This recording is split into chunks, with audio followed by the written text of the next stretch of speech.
most destructive thing in any economy is inflation.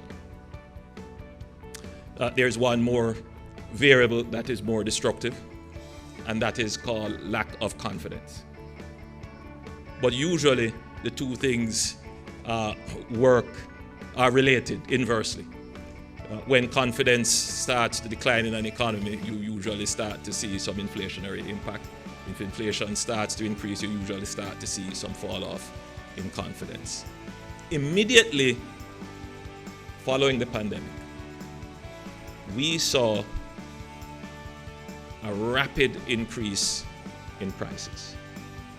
This had nothing to do with the government of Jamaica. Despite our best efforts, prices rose.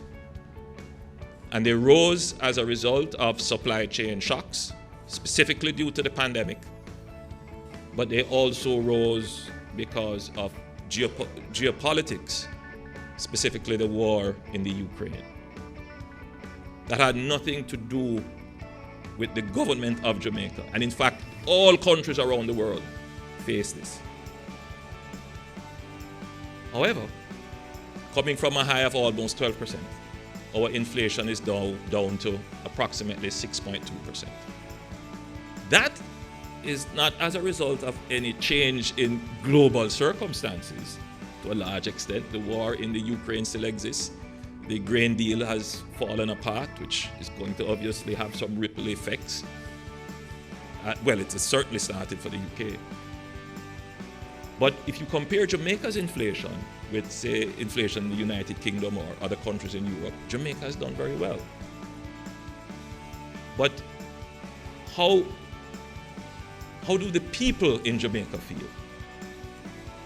And I think that is the ultimate question. How do people feel? The truth is that inflation has a lagging impact on people's outlook, because it takes some time for wages to catch up, to put you back in a position where your consumption that you were used to is restored. The government understands this very well. It easily supports a narrative that nothing is happening and everything is going wrong, when clearly the economic metrics are going in the right direction.